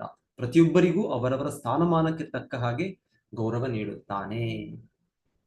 ಅರ್ಪಣೆ ಏನಿದ್ದರೂ ಕೇಂದ್ರವಾದ ದೇವೋತ್ತಮ ಪರಮಪುರುಷ ಕೃಷ್ಣ ಅಥವಾ ವಿಷ್ಣುವಿನೊಡನಿರುವ ಸಂಬಂಧದ ಪ್ರಕಾರವಾಗಿರುತ್ತದೆ. ಸಾಧನೆಯಲ್ಲಿ ಉನ್ನತವಾದ ಭಕ್ತನು ಪ್ರತಿಯೊಂದರಲ್ಲೂ ಕೃಷ್ಣನೊಂದಿಗೆ ಸಂಬಂಧವನ್ನು ಮನಗಣುತ್ತಾನೆ. ಯಾವುದು ಕೃಷ್ಣನಿಂದ ಬೇರೆಯಾಗಿ ಸ್ವತಂತ್ರವಾದದ್ದು ಎಂದು ಅವನು ನೋಡುವುದಿಲ್ಲ. ಅದು ಅವನ ಸಮತೆಯ ದರ್ಶನ. ಪಂಡಿತ ಸಮದರ್ಶಿನಃ. ಸೊ ಕೃಷ್ಣ ಗೀತೆಯಲ್ಲಿ ಹೇಳೋದು ಒಬ್ಬ ನಿಜವಾದ ಪಂಡಿತ, ನಿಜವಾದ ಬುದ್ಧಿವಂತ ವ್ಯಕ್ತಿ ಅಂದ್ರೆ ಅವನು ಎಲ್ಲರನ್ನು ಆಧ್ಯಾತ್ಮಿಕ ದೃಷ್ಟಿಯಿಂದ ನೋಡ್ತಾನೆ. ಆಧ್ಯಾತ್ಮಿಕ ದೃಷ್ಟಿಯಿಂದ ನೋಡೋದ್ರಿಂದ ಅಸಮಾನ ದೃಷ್ಟಿ ಇರುತ್ತೆ. ಆದರೂ ಕೂಡ ಆಧ್ಯಾತ್ಮಿಕ ದೃಷ್ಟಿಯಲ್ಲೂ ಕೂಡ ಉನ್ನತ ವ್ಯಕ್ತಿಗೆ ಉನ್ನತ ಗೌರವ ಇದೆ. ಸೊ ಹಾಗಾಗಿ ಎಲ್ಲ ಒಂದೇ ಅಂತ ಹೇಳೋದಕ್ಕೆ ನಾವು ಪಕ್ಷಪಾತ ಮಾಡೋದು ಅಂತಲ್ಲ. ಉನ್ನತ ವ್ಯಕ್ತಿಗಳು, ದೇವತೆಗಳು ಉನ್ನತ ವ್ಯಕ್ತಿಗಳು, ಶುದ್ಧ ಭಕ್ತರು ಉನ್ನತ ವ್ಯಕ್ತಿಗಳು. ಸೊ ಅವರಿಗೆ ಒಂದು ವಿಶೇಷವಾದ ಗೌರವ ಇರುತ್ತೆ. ಆದ್ರೆ ಎಲ್ಲರಿಗೂ ಗೌರವ ಇದೆ, ಒಂದು ಇರುವೆಗೂ ಕೂಡ ಗೌರವ ಇದೆ ಅಂತ ಹೇಳ್ತಾ ಇದ್ದಾರೆ. ಸೊ ಯಾಕಂದ್ರೆ ಎಲ್ಲರೂ ಕೂಡ ಕೃಷ್ಣ ಅಂಶ. ಮಮೈವ ಅಂಶ ಜೀವಲೋಕೆ ಜೀವಭೂತ ಸನಾತನ. ಸೊ ಇರ್ಬೋದು ಒಬ್ಬೊಬ್ಬರು ತಮ್ಮ ತಮ್ಮ ಕರ್ಮಾನುಸಾರವಾಗಿ ಅವರವರ ಇದು ಮಾಯಾ ಪ್ರಭಾವದಿಂದ ಬೇರೆ ಬೇರೆ ಸ್ಥಾನದಲ್ಲಿ ಇರ್ಬೋದು. ಆದರೆ ನಿಜವಾದ ಭಕ್ತನಾದವರು ಹೇಳ್ತಾರೆ ಅವರನ್ನು ಆ ರೀತಿ ನೋಡೋದಿಲ್ಲ. ಅವರಿಗೆ ಒಂದು ಆಧ್ಯಾತ್ಮಿಕ ಒಂದು ಲಾಭ ಕೊಡೋದಕ್ಕೆ ಪ್ರಯತ್ನ ಪಡ್ತಾರೆ. ಸೊ ವಿಷ್ಣು ಪ್ರಸಾದವನ್ನು ನಾವು ಆಕ್ಚುಲಿ ಹೇಳ್ತಾರೆ, ಕೃಷ್ಣ ಪ್ರಸಾದವನ್ನು ಎಲ್ಲ ಜೀವಿಗಳು ಕೊಡಬೇಕು ಅಂತ ಕೂಡ ಹೇಳ್ತಾರೆ. ಮನೆಯಲ್ಲಿ ಅಕಸ್ಮಾತ್ ವೈದಿಕ ಸಂಸ್ಕೃತಿ ಪ್ರಕಾರ ಗೃಹಸ್ಥರು ಇರೋರು ಹೇಗೆ ಆಚರಣೆಯಲ್ಲಿ ಇರ್ತಾ ಇದ್ರು ಅಂದ್ರೆ, ಒಂದು ಹಲ್ಲಿ ಇದ್ರು ಕೂಡ, ಇಲ್ಲ ಅಂದ್ರೆ ಒಂದು ಸರ್ಪ ಇದ್ರು ಕೂಡ ಅದಕ್ಕೂ ಕೂಡ ಆಹಾರ ಇರುತ್ತೆ. ಇದು ಹೇಳ್ತಾರೆ ವೈದಿಕ ಸಂಸ್ಕೃತಿ ಪ್ರಕಾರ ಗೃಹಸ್ಥ ಧರ್ಮ ಅಂತ ಕೂಡ ಹೇಳೋದು. ಅಂದ್ರೆ ಎಲ್ಲ ಜೀವಿಗಳು ಕೂಡ ಅವ್ರಿಗೆ ಗೌರವ ಇರಬೇಕು, ಮತ್ತೆ ಅವರಿಗೆ ಆ ರೀತಿಯ ಒಂದು ರೆಸಿಪ್ರೊಕೇಶನ್. ಸೊ ಹೇಳ್ತಾರೆ ಋಷಿಮುನಿಗಳು ಕಾಡಿನಲ್ಲಿ ಈ ಏನದು ಹುಲಿಗಳು ಕೂಡ ಅವರು ಪ್ರಸಾದ ಕೊಡ್ತಾರೆ. ಒಮ್ಮೊಮ್ಮೆ ಬರ್ತವೆ, ಬಂದು ಅದು ಪ್ರಸಾದ ಸ್ವೀಕರಿಸಿ ಹೋಗ್ಬಿಡ್ತಾರೆ. ಹೇಗೆ ಇಲ್ಲಿ ನಮ್ಮ ಅಕ್ಕಪಕ್ಕ ನಾಯಿಗಳು ಬರ್ತವೆ. ಸೊ ಅದಕ್ಕೆ ಎಲ್ಲೊಂದು ಮಂದಿರದಲ್ಲಿ ನಾವು ಅದು ಒಳಗೆ ಬರಬಾರ್ದು, ಯಾಕಂದ್ರೆ ಒಳಗೆ ಅದಕ್ಕೆ ಪ್ರವೇಶ ಕೊಡೋದಿಲ್ಲ ನಾವು. ಆದರೂ ಹೊರಗಿನಲ್ಲೆಲ್ಲ ಅದನ್ನು ವ್ಯವಸ್ಥೆ ಮಾಡಿ ಎಲ್ಲರೂ ಆ ಪ್ರಸಾದ ಸ್ವೀಕರಿಸಬೇಕು. ಎಲ್ಲ ಜೀವಿಗಳು ಪ್ರಸಾದ ಸ್ವೀಕರಿಸಬೇಕು. ಅದರಿಂದ ಎಲ್ಲರಿಗೂ ಕೂಡ ಅವ್ರಿಗೂ ಔನ್ನತಿ ಆಗುತ್ತೆ. ಅವರು ಬೇಗನೆ, ಅತಿ ಬೇಗ ಅವರು ಮತ್ತೆ ಮಾನವ ಜನ್ಮ ಪಡೆದು ಮತ್ತೆ ಅವ್ರು ಭಗವದ್ಧಾಮಕ್ಕೆ ಹೋಗ್ಬೋದು. ಆ ರೀತಿ ವ್ಯವಸ್ಥೆ ನಾವು ಮಾಡ್ಬೇಕು. ಸೊ ಇಲ್ಲಿ ಹೇಳ್ತಾರೆ, ಈಗ ದಕ್ಷನು ಈ ಯಜ್ಞದಲ್ಲಿ ಎಲ್ಲ ದೇವತೆಗಳಿಗೆ ಸೂಕ್ತ ರೀತಿಯಲ್ಲಿ ವಿಷ್ಣು ಆದೇಶಿಸಿದ ಹಾಗೆ, ಸೊ ವಿಷ್ಣು ಹೇಳಿದ್ರು ಕೆಲವು ಶ್ಲೋಕಗಳಲ್ಲಿ ಈಗ ನಾನು ಶಿವ ಬ್ರಹ್ಮ ಎತ್ತರ ಜೀವಿಗಳೆಲ್ಲರೂ ಕೂಡ ಒಂದೇ ಅಂತ ನೋಡ್ಬೇಕು. ಒಂದೇ ಅಂತ ನೋಡ್ಬೇಕಂದ್ರೆ ಆಧ್ಯಾತ್ಮಿಕವಾಗಿ ನೋಡ್ಬೇಕು, ಮತ್ತೆ ಕೃಷ್ಣನ ಭಾಗಗಳು ಅಂತ ನೋಡ್ಬೇಕು. ಮತ್ತೆ ಆ ರೀತಿಯಲ್ಲಿ ನೋಡೋದ್ರಿಂದ ನಿಜವಾದ ಶಾಂತಿ ಬರುತ್ತೆ. ಅದು ನಿಜವಾದ ದೃಷ್ಟಿ ಅಂತ ಭಗವಂತನ ಹೇಳಿದ್ದಾರೆ. ಸೊ ದಕ್ಷನು ಈ ರೀತಿ ಇತ್ತು. ಶಿವ ತುಂಬಾ ಏನು ಅಪಾರ್ಥದಲ್ಲಿ ಒಂದು ಕೊಳಕಾಗಿ ಸ್ಮಶಾನದಲ್ಲಿ, ಯಾಕಂದ್ರೆ ಅವರ ರೀತಿ, ಅವರ ವೇಷಭೂಷಣ ಆಗಿದೆ. ಸೊ ಹಾಗೆ ಇವರು ಆ ಒಂದು ಬಾಹ್ಯ ದೃಷ್ಟಿಯಿಂದ ಆ ಒಂದು ದ್ವೇಷವನ್ನು ಬೆಳೆಸ್ಕೊಂಡ್ರು, ಆ ರೀತಿ ನೋಡಿದ್ರು. ಆದ್ರೆ ಈಗ ಶಿವನ ಕೃಪೆಯಿಂದ ಅವರಿಗೆ ಸರಿಯಾದ ಮನಶ್ಚಿಂತನೆ ಬಂತು. ಈಗ ಸ್ವತಃ ವಿಷ್ಣುನೇ ಬಂದು ಇಲ್ಲಿ ಅವ್ರಿಗೆ ಬೋಧಿಸಿದ್ದು. ಮತ್ತೆ ಇವಾಗೆಲ್ಲವೂ ಕೂಡ ಸರಿಯಾದ ರೀತಿಯಲ್ಲಿ all is well that ends well ಅಂತ ಹೇಳ್ತಾರೆ. ಸೊ ಆಲ್ ಇಸ್ ವೆಲ್ ಅಂದ್ರೆ ಸೊ ಕೊನೆಗೆ ಎಲ್ಲವೂ ಕೂಡ ಸರಿಯಾಗಿ ಆದ್ರೆ ಆಯ್ತು, ಎಲ್ಲವೂ ಸರಿ ಅಂತ. ಇಲ್ಲ ಅಂದ್ರೆ ಇರ್ಬೋದು ಏನೇನೋ ಒಂದೊಂದು ಚಟುವಟಿಕೆಗಳು ಒಂದೊಂದ್ಸಲ ಒಂದೊಂದು ಸರಿಯಾದ ರೀತಿಯಲ್ಲಿ ಆಗದೆ ಇರ್ಬೋದು. ಆದ್ರೆ ಕೊನೆಯಲ್ಲಿ ಸರಿಯಾಗದೆ ಮುಕ್ತಾಯ ಆದರೆ ಆಯ್ತಪ್ಪ ಪರವಾಗಿಲ್ಲ, ಸ್ವಲ್ಪ ಆಚೆ ಈಚೆ ಆದ್ರೂ ಕೂಡ ತೊಂದರೆ ಇಲ್ಲ. ಸೊ ದಕ್ಷನು ಹೀಗೆ ಈ ರೀತಿಯಲ್ಲಿ ಈ ಯಜ್ಞವನ್ನು ಆಚರಣೆಯನ್ನು ಮುಗಿಸಿ ಇಲ್ಲಿ ಹೇಳ್ತಾ ಇದ್ದಾರೆ ಅವರು ಅದೊಂದು ಮಂಗಲ ಸ್ನಾನ ಅಂತ ಕೊನೆಗೆ ಕ್ರಮ ಅದು ಕೂಡ ಮಾಡಿದ್ರು. ಅವ್ರ ಹೆಂಡತಿ ಕೂಡ ಇರ್ತಾರೆ, ಪ್ರಸೂತಿ. ಸೊ ಅದು ಯಜ್ಞದ ಕ್ರಮಗಳದು. ಆಮೇಲೆ ಅಲ್ಲಿ ಹೇಳ್ತಾರೆ ದೇವತೆಗಳೆಲ್ಲರೂ ಕೂಡ ತಮ್ಮ ಅವರು ಕೂಡ ಆಶೀರ್ವದಿಸಿದರು. ಸೊ ದಕ್ಷನು ಅಷ್ಟು ದೊಡ್ಡ ವ್ಯಕ್ತಿ ಆದ್ರೂ ಕೂಡ ಪ್ರಜಾಪತಿ ಏನ್ ಹೇಳಿದ್ರಲ್ಲಿ ಪ್ರಜಾಪತಿಯಲ್ಲಿ ಇವರು ಚೀಫ್ ಅಂತ ಹೇಳಿದ್ರು. ಪ್ರಜಾಪತಿ ಪತಿ ಅಂತ ಹೇಳಿದ್ರು. ಪ್ರಜಾಪತಿ ಪತಿ, ಪ್ರಜಾಪತಿಗಳಿಗೆ ಪ್ರಮುಖನು ಅಂತ ಅರ್ಥ ಇರ್ಬೋದು. ಆದ್ರೂ ಕೂಡ ಇಷ್ಟೇ, ಇದು ದೇವತೆಗಳು ಅವರ ಒಂದು ಅನುಗ್ರಹ, ಅವರ ಒಂದು ವೆಲ್ ವಿಶಸ್, ಬ್ಲೆಸ್ಸಿಂಗ್ಸ್, ಆಶೀರ್ವಾದ. ಸೊ ಅವರು ಇಲ್ಲಿ ದಕ್ಷನು ಅವ್ರದ್ದು ಕೂಡ ಪಡೆದ್ರು ಅಂತ ಹೇಳ್ತಾ ಇದ್ದಾರೆ. ಸೊ ಎಲ್ಲ ಜೀವಿಗಳ, ಸೊ ಭಕ್ತರಾದವರು ನಿಜವಾಗ್ಲೂ ಎಲ್ಲ ದೇವತೆಗಳ ಇದು ಕೂಡ ಪಡಿತಾರೆ. ಇವಾಗ ನಾವು ಯಾರು ಕೇಳ್ತೇವೆ, ಧ್ರುವ ಮಹಾರಾಜ ಒಂದು ಸಲ ತನ್ನ ತಮ್ಮ ಉತ್ತಮ ಗಂಧರ್ವರ ಮೇಲೆ ಅವರು ಯುದ್ಧ ಮಾಡ್ತಾರೆ. ಗಂಧರ್ವರಲ್ಲ, ಯಕ್ಷರ ಮೇಲೆ ಒಂದು ಸಲ ಅವರು ಅವರಿಂದ ಯುದ್ಧ ಮಾಡಿ ಅವರಿಂದ ಅವರ ಅಂತ್ಯ ಆಗುತ್ತೆ. ನಂತರ ಧ್ರುವನಿಗೆ ತುಂಬಾ ಕೋಪ ಬರುತ್ತೆ. ಈ ರೀತಿ ನನ್ನ ತಮ್ಮನನ್ನು ಇವರು ಕೊಂದಿದ್ದಾರೆ. ಸೊ ಇವರೊಂದು ಸೇಡಿನಿಂದ ಅದರಿಂದ ದಕ್ಷರ ವಿರೋಧವಾಗಿ ತೀವ್ರವಾಗಿ ಅವರು ಯುದ್ಧ ಮಾಡ್ತಾರೆ. ಸೊ ಎಷ್ಟರ ಮಟ್ಟಿಗೆ ಅಂದ್ರೆ ಹೇಳ್ತಾರೆ, ಆ ವಂಶವನ್ನೇ ಅವ್ರು ನಿರ್ನಾಮ ಮಾಡಕ್ಕೆ ಹೋಗಿರ್ತಾರೆ. ಆ ಒಂದು ಇದರಲ್ಲಿ ಆ ಒಂದು ಸೇಡು ಇದರ ಭಾವನೆಯಲ್ಲಿ ಇರ್ತಾರೆ. ಸೊ ನಂತರ ಹೇಳ್ತಾರೆ, ಮನು ಬರ್ತಾರೆ, ಅವರ ತಂದೆ ಉತ್ತಾನಪಾದರ ತಂದೆ ಸ್ವಯಂಭವ ಮನು. ಸೊ ಅವ್ರು ಬಂದು ಹೇಳ್ತಾರೆ, ಯಾರೋ ಯಕ್ಷನ ಒಂದು ಇದಕ್ಕೆ ಇಷ್ಟು ಕೋಪವನ್ನು ವ್ಯಕ್ತಪಡಿಸೋದು ಆಗತ್ತೆ. ಪ್ರತಿಯೊಂದು ನಮ್ಮ ಈ ಜೀವನದಲ್ಲಿ ನಮ್ಮ ಅನ್ಕೊಳ್ಳೋ ರೀತಿಯಲ್ಲಿ ಆಗೋದಿಲ್ಲ. ನಮ್ಮ ಬಹಳಷ್ಟು ನಾವು ಅನ್ಕೊಳ್ದೇ ರೀತಿನೇ ಆಗುತ್ತೆ. ಕೊನೆಗೆ ಎಲ್ಲವೂ ನಾವು ಏನ್ ಅನ್ಕೊಳ್ತೇವೆ, ಭಗವಂತನ ಸಂಕಲ್ಪ. ನಮ್ಮ ಪ್ರಯತ್ನ ಮಾಡೋದು, ಅದು ಆಗ್ಲಿಲ್ಲ, ನಮ್ಮ ಪ್ರಯತ್ನದಲ್ಲೂ ಕೂಡ ಅದು ಆಗ್ಲಿಲ್ಲ ಅಂದ್ರೆ ಕೃಷ್ಣ ಇದು ವಿಧಿ, ಇದು ಕಾಲದ ನಿರ್ಣಯ, ಕೃಷ್ಣನ ಸ್ವರೂಪವೇ ಕಾಲ ಅಂತ ಸ್ವೀಕರಿಸಬೇಕು. ಸೊ ಹಾಗೆ ಅವರು ಸ್ವಯಂಭೂಮನು ಧ್ರುವನನ್ನು ನಿಲ್ಲಿಸ್ತಾರೆ ಆ ರೀತಿಯ ಕಾರ್ಯದಿಂದ. ಮತ್ತೆ ತೃಪ್ತರಾಗಿ ಯಾರು ಯಕ್ಷರಾಜ ಕುಬೇರರು ಬರ್ತಾರೆ. ಕುಬೇರ ಕೂಡ ಒಬ್ಬ ದೇವತೆ. ಸೊ ದೇವತೆ ಬಂದು ಕೇಳ್ತಾರೆ ಅವರು ಯಾರಿಗೆ, ಧ್ರುವ ಮಹಾರಾಜನಿಗೆ, ಸೊ ನಿನಗೆ ಏನ್ ವರ ಬೇಕು? ಸೊ ಹೇಳ್ತಾರೆ, ನಮಗೆ ಯಾರು ಕುಬೇರ ಬಂದು ಕೇಳಿದ್ರೆ ನಾವೇನು ಕೇಳ್ತಾ ಇದ್ವಿ, ನಾವು ಯಾವಾಗ್ಲೂ ಅದೇ ಆಶಿಸ್ತಾ ಇದ್ದೇವೆ, ಧನ ಜನ ಸುಂದರಿ ಇದು ಬೇಕು ನಮ್ಗೆ ಆಸೆ. ಇದಕ್ಕೆ ವಿಪರೀತ, ಇದಕ್ಕೆ ಒಂದು ಕೊನೆ ಇಲ್ಲ, ಇದಕ್ಕೆ ಹಗಲು ರಾತ್ರಿ ಇದೇ ನಡೀತಾ ಇದೆ ನಮಗೆ. ಧನಂ ದೇಹಿ, ಪುತ್ರಂ ದೇಹಿ, ದೇಹಿ ದೇಹಿ ದೇಹಿ ಅಂತ ನಾವು ಯಾಚಿಸ್ತಾ ಇರ್ತೇವೆ. ಆದ್ರೆ ಇಲ್ಲಿ ಕುಬೇರರು ಬಂದಿದ್ದಾರೆ, ಎಲ್ಲ ದೇವತೆಗಳ ಕೋಶಾಧಿಕಾರಿ. ಇವಾಗ ಯಾರಾದ್ರೂ ನಮ್ಗೆ ಇಲ್ಲಿ ಯಾರಾದ್ರೂ ಬಿಲ್ ಗೇಟ್ಸ್ ಈ ತರ ಫೌಂಡೇಶನ್ಸ್ ಇದೆ, ಇಲ್ಲಿ ಇನ್ನೊಂದು ಇವಾಗ ಮೊಹಮ್ಮದ್ ಮಸ್ಕ್ ಈ ತರ ಬಿಲಿಯನೇರ್ಸ್ ಅಂತ ಕೇಳ್ತೇವೆ. ಸೊ ಈ ತರ ಯಾರೋ ಬಂದು ಏನಾದ್ರು ಬೇಕಾ ನಿಮ್ಗೆ ಅಂತ ಏನು ಕೇಳ್ತೇವೆ ನಾವು, ಅದು ಬೇಕು ಇದು ಬೇಕು ಒಂದು ಪಟ್ಟಿ ಮುಗಿಯೋದಿಲ್ಲ ನಮ್ದು.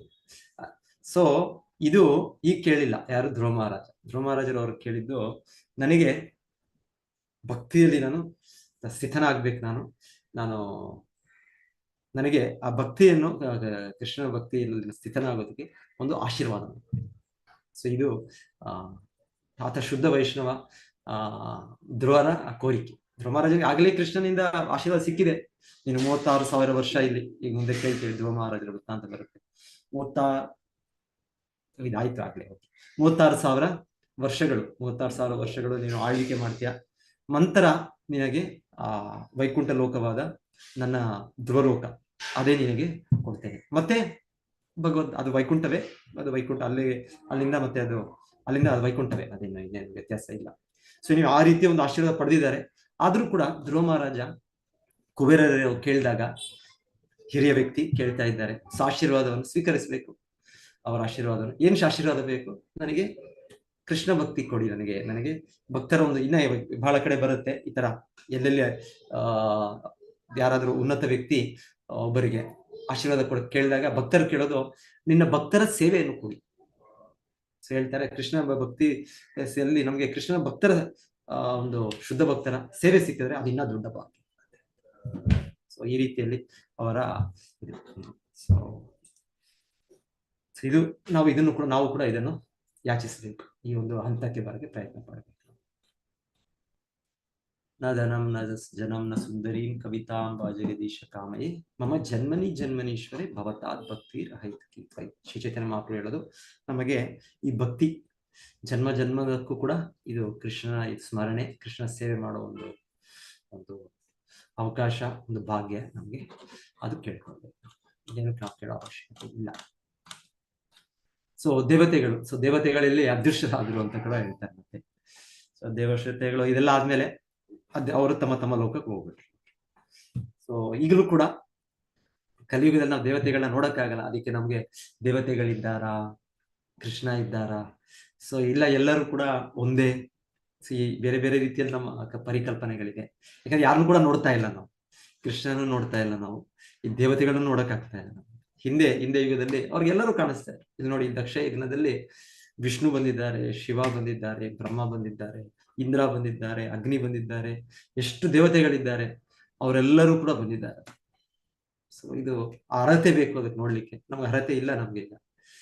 ನಮಗೆ ಈಗ ಪ್ರಧಾನಿ ಇವ್ರನ್ನೇ ನೋಡ್ಬೇಕು ಅಂದ್ರೆ ಅರ್ಹತೆ ನಮಗೆ ಬಹಳ ಕಷ್ಟ ನೋಡೋದಕ್ಕೆ. ಹೀಗಿರುವಾಗ ದೇವತೆಗಳಂತೆ ಪರಮಪುರುಷನ್ ಬಿಡಿ, ನೋಡ್ಲಿಕ್ಕೆ ಆಗೋದಿಲ್ಲ. ನಾವು ದೇವತೆಗಳನ್ನು ಕೂಡ ನೋಡಕ್ಕಾಗಲ್ಲ. ಇಲ್ಲ ಅಂದ್ರೆ ಹೇಳ್ತಾರೆ, ದೇವತೆಗಳು ಈ ರೀತಿ ಯಜ್ಞದಲ್ಲಿ ವಿಷ್ಣು ಪ್ರತಿ ಟೈಮ್ ಬರ್ತಾರೋ ಇಲ್ವೋ, ಆದ್ರೆ ದೇವತೆಗಳು ಬರ್ತಾ ಇದ್ರು. ನೀವು ಇದರಲ್ಲೂ ಕೂಡ ನೋಡೋದು, ಯುಧಿಷ್ಠಿರ್ ಮಹಾರಾಜರು, ಪರೀಕ್ಷಿತ್ ಮಹಾರಾಜರು ಅವರೆಲ್ಲ ಯಜ್ಞ ಮಾಡಿದಾಗ, ಅದು 5000 ವರ್ಷಗಳ ಹಿಂದೆನೆ, ಅದೇನು ತುಂಬಾ ವರ್ಷಗಳ ಹಿಂದೆ ಅಲ್ಲ. ಅದು ಈ ಕಲಿಯುಗದ ಆರಂಭದಲ್ಲೋ ಇಲ್ಲಾಂದ್ರೆ ದ್ವಾಪರಯುಗ ಅಂತ್ಯದಲ್ಲಿ, ಅಲ್ಲೂ ಕೂಡ ನಾವು ಕೇಳೋದು, ಎಲ್ಲ ದೇವತೆಗಳು ಬಂದ್ರು, ಎಲ್ಲರಿಗೂ ಕಾಣಿಸ್ತಾ ಇದ್ರು, ಸರ್ವಸಾಮಾನ್ಯರಿಗೂ ಕಾಣ್ತಾ ಇದ್ರು. ನಾವು ಸಪೋಸ್ ಆ ಟೈಮಲ್ಲಿ ನಾವು ಇದ್ದಿದ್ರೆ ನಾವು ನೋಡ್ಬೋದಾಗಿತ್ತು. ಅಲ್ಲಿ ಇರೋ ಜನರು, ಸಾಮಾನ್ಯ ಜನರು ಕೂಡ, ಪ್ರಜೆಗಳು ಎಲ್ಲರೂ ಕೂಡ ದೇವತೆಗಳನ್ನ ನೋಡ್ಬೋದಾಗಿತ್ತು. ಓ, ಇಲ್ಲಿ ಸೂರ್ಯ ಬಂದಿದ್ದಾರೆ, ಇಲ್ಲಿ ಅಗ್ನಿ ಬಂದಿದ್ದಾರೆ, ಇಂದ್ರ ಬಂದಿದ್ದಾರೆ. ಸೊ ನಾವು ಇದರಲ್ಲಿ ಕೂಡ ನೋಡ್ತೀವಿ, ಕೃಷ್ಣ ಲೀಲೆಯಲ್ಲಿ ದ್ವಾರಕೆಯಲ್ಲಿ ದೇವತೆಗಳು ಬರ್ತಾ ಇದ್ರು ಕೃಷ್ಣನನ್ನು ಭೇಟಿ ಮಾಡ್ಲಿಕ್ಕೆ, ಎಲ್ಲ ದ್ವಾರಕವಾಸಿಗಳು ನೋಡ್ತಾ ಇದ್ರು. ಸೊ ಇದು ಈಗ ನಾವು ಕಲಿಯುಗದಲ್ಲಿ ನಮಗೆ ದೇವತೆಗಳು ಬರೋದಿಲ್ಲ. ಒಂದ್ ರೀತಿಯಲ್ಲಿ ಹೇಳ್ತಾ, ದೇವತೆಗಳು ಯಾಕೆ ಬರೋದಿಲ್ಲ ಅಂದ್ರೆ ಯಜ್ಞ ಮಾಡೋದಿಲ್ಲ. ಯಜ್ಞ ಆಚರಣೆ ಇದೆ, ಅದಕ್ಕೆ ಸರಿಯಾದ ಕ್ರಮ ಇದೆ. ಆ ರೀತಿ ಮಾಡಕ್ ಆಗೋದಿಲ್ಲ ಕಲಿಯುಗದಲ್ಲಿ. ಅದಕ್ಕೆ ಸಂಕೀರ್ತನ ಯಜ್ಞ ಮಾಡ್ಬೇಕು. ನಾವು ಸಂಕೀರ್ತನ ಯಜ್ಞ ಮಾಡೋದ್ರಿಂದ ದೇವತೆಗಳು ಕೂಡ, ಅವರು ಕೂಡ ನಮಗೆ ಅಟ್ಲೀಸ್ಟ್ ನಮಗ್ ಕಾಣಿಸ್ಕೊಳ್ಳಿಲ್ಲ ಅಂದ್ರೆ ಬರ್ತಾರ ಅವ್ರು. ಸಂಕೀರ್ತನೆ ಅಂದ್ರೆ ಅವ್ರು ಕೂಡ ಇಷ್ಟ, ಆದ್ರೆ ಅಟ್ಲೀಸ್ಟ್ ಅವ್ರು ನಮ್ಗೆ ಅನುಗ್ರಹಿಸ್ತಾರೆ. ನಾವು ಈ ಸಂಕೀರ್ತನ ಯಜ್ಞವನ್ನು ಮುಂದುವರಿಸ್ಕೊಂಡು ಹೋದ್ರೆ, ಇದನ್ನ ಅಭ್ಯಾಸ ಮಾಡ್ತಾ ಇದ್ರೆ, ಹರೇ ಕೃಷ್ಣ ಕೃಷ್ಣ ಕೃಷ್ಣ ಹರೇ ಹರೇ, ಹರೇ ರಾಮ ರಾಮ ರಾಮ ಹರೇ ಹರೇ. ಸೊ ಇದರ ಅಭ್ಯಾಸದಿಂದ ನಾವು ಈ ಸಂಕೀರ್ತನ ಯಜ್ಞದಿಂದ ದೇವತೆಗಳಿಗೆ ಸಂತೃಪ್ತಿ ಆಗತ್ತೆ. ಅವರು ನಮಗೆ ಈ ಭೌತಿಕವಾಗಿ ಕೂಡ ಅವರು ಅನುಗ್ರಹಿಸಬಹುದು, ಮತ್ತೆ ಆಧ್ಯಾತ್ಮಿಕವಾಗಿ ಕೂಡ ನಮಗೆ ಎಲ್ಲ ಸಹಾಯವನ್ನು ಅವರು ಕೊಡ್ಬೋದು. ಹರೇ ಕೃಷ್ಣ ಎಲ್ಲರಿಗೂ. ಸೊ ಇವತ್ತು ನಾನು ಮುಗಿಸ್ತೇನೆ. ಯಾರಾದ್ರೂ ಏನಾದ್ರು ಸೇರಿಸ್ಬೇಕಂದ್ರೆ ಸೇರಿಸಿ.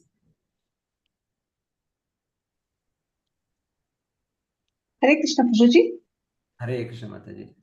ಹರೇ ಕೃಷ್ಣ ಪ್ರಭುಜಿ. ಇದು ಜಗನ್ನಾಥಪುರಿಲಿ ವಿಮಲಾ ದೇವಿಗೆ ಫಸ್ಟ್ ಅಂದ್ರೆ ಭಗವಂತಂದು ಇದಾದ್ಮೇಲೆ ನಂತರ ವಿಮಲಾ ದೇವಿಗೆ ಪ್ರಸಾದವನ್ನ, ಆಮೇಲೆನೆ ಎಲ್ಲರಿಗೂ ಎಲ್ಲ ದೇವತೆಗಳ ಕ್ರಮ ಇದೆ. ಅದು ಸರಿಯಾದ ದೇವತೆಗಳ ಆರಾಧನಾ ಕ್ರಮ.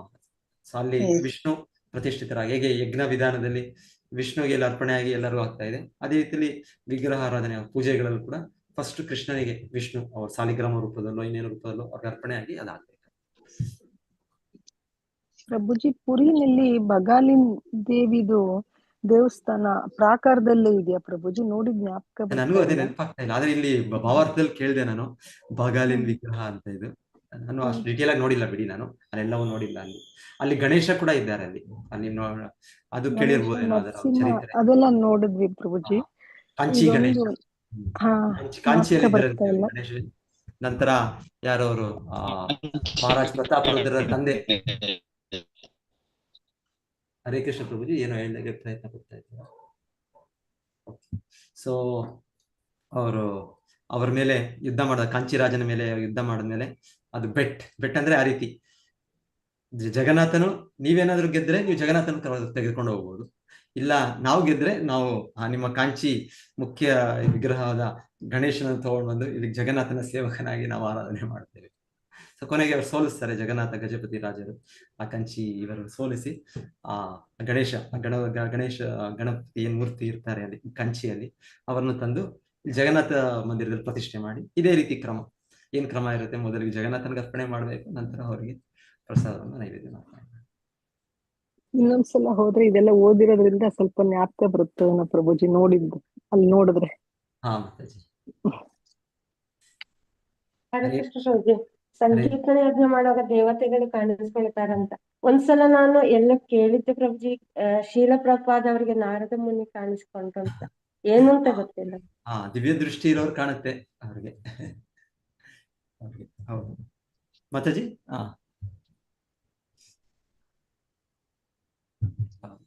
ಎರಡು ಮೂರು ಸಲ ಏನೋ ಹೇಳ್ತಾರೆ ಈ ತರ ಇನ್ಸ್ಟೆನ್ಸಸ್ ಭಕ್ತರು ಹೇಳ್ತಾರೆ.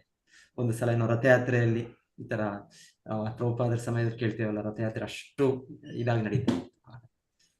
ಎನಿವೆ, ಸೊ ಆಗ ನಾರದ ಮುನಿಗಳು ಬಂದು ಸೊ ಶಿಷ್ಯರು ಕೇಳ್ತಾರೆ ಏನ್ ಮಾಡ್ತಾರೆ ಏನು, ಅದೇ ನಾರದ ಮುನಿ ನೋಡ್ತಾ ಇದ್ದಾರೆ ಹೇಗೆ ಇಲ್ಲಿ ಮ್ಲೇಚ್ಛರ್ ಒಂದ್ ರೀತಿ ನಮ್ಮ ಶಾಸ್ತ್ರ ಪ್ರಕಾರ